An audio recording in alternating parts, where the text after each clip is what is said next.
Hello and welcome to What Mommy Loves. My name is Isinma, and for today's video I'm going to share with you guys a simple DIY shampoo using Dudu Osun black soap.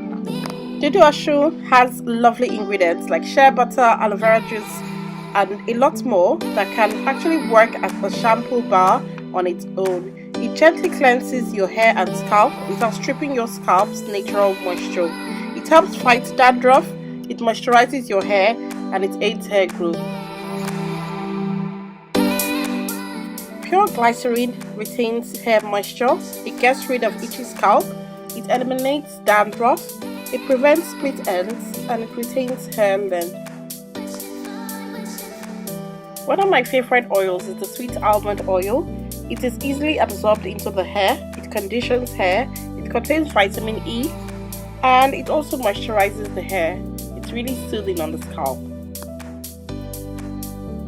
Another great oil is the avocado oil. It is rich in antioxidants, minerals, essential fatty acids, biotin, vitamin A, B and E. It's really good for your scalp. Next is the neem oil. Neem oil aids hair growth, it prevents dandruff, it's nature's cure for scalp problems, and it prevents hair loss. Next is one of my favorite oils, olive oil. It adds strength and shine to hair. It seals in moisture to the hair. It is rich in vitamin A, E and antioxidants. It protects keratin in hair and it prevents dandruff. I'd also add rosemary oil. Rosemary oil benefits hair growth. It helps stimulate scalp for hair growth. It prevents hair loss, dry scalp and dandruff. I also add some drops of tea tree oil. Tea tree oil helps to unclog hair follicles and nourish your roots. It promotes longer, thicker and healthy hair. It prevents dandruff and itchy scalp and head lice. I'll also add lavender oil. It improves blood circulation on your scalp. It promotes hair growth and it prevents dandruff and other hair problems. Last but not least is my eucalyptus oil, essential oil. It prevents hair loss, strengthens hair strands, improves hair elasticity, and it stimulates hair follicles.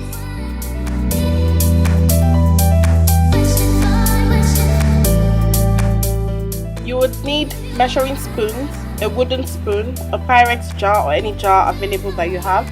You would need African black soap, knife, and of course a chopping board.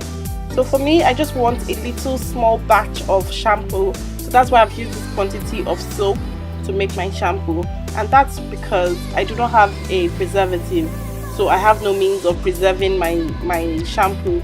And so instead of going through the stress of storing it in the fridge, I have just made a little quantity that I can use on my hair and on my kids' hair. After chopping your soap into small bits, pour the whole chopped bits into a glass jar.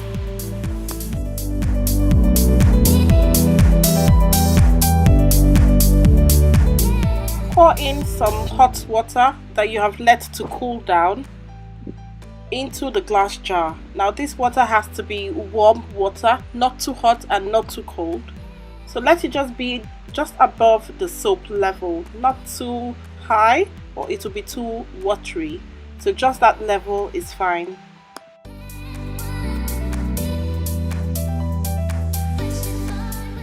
Stir the mixture as much as possible to remove any lumps from the soap.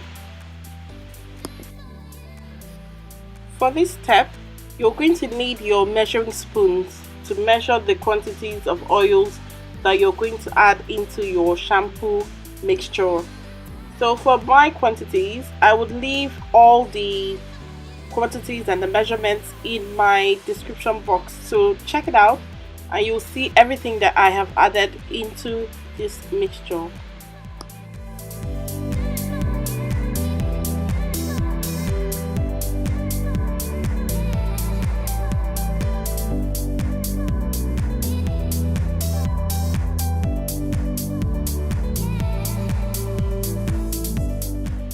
Allow your shampoo to sit for 2 hours.